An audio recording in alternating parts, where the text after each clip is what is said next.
Tutor Polly here, back with another question. Eliminate the parameter for this parametric equation. Step one is solve for cosine and sine. In this case, it's of t. Doesn't matter if it was of something else. So we'll get cosine of t equals x over 2, and sine of t equals y over 3. Well, the first thing that you need to know is that cosine squared plus sine squared equals 1. So we're going to plug those things into that equation. So we'll get x over 2 squared plus y over 3 squared equals 1. We'll simplify that a little bit, over 4 and over 9.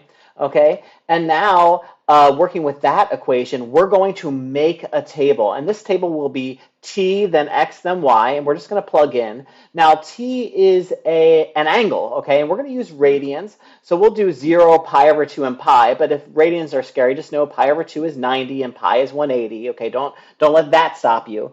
Now we'll plug in for the 0 into our original, so in this case, it'll be x equals 2 cosine of 0, y equals 3 sine 0. You can use the unit circle or your calculator for this. Cosine of 0 is 1, sine of 0 is 0. And so we'll get 2 times 1 equals 2 and y equals 0. Plug that into our table. We're going to repeat this for pi over 2, okay, which is 90 degrees. So we have 2 cosine of pi over 2, 3 sine of pi over 2.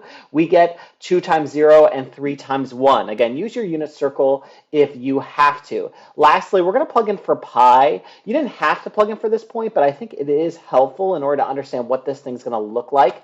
More than 2 points. So we're going to plug in pi now. We'll get -1 and 0. So 2 times -1 is -2, and 3 times 0, of course, is 0. Now it's time to graph it, okay, to understand what this thing looks like. So there's our first point.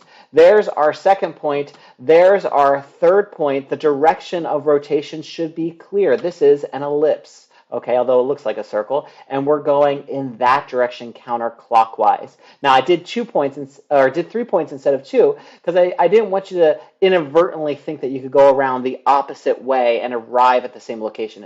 In this way, it's clear we are going from counterclockwise rather than clockwise. That is all. Well, in this case, t can be all real numbers, but because it's an ellipse, because we're going around in a circle, really, it's between 0 and 2 pi. After that, it repeats, but t can be anything. I hope this helps.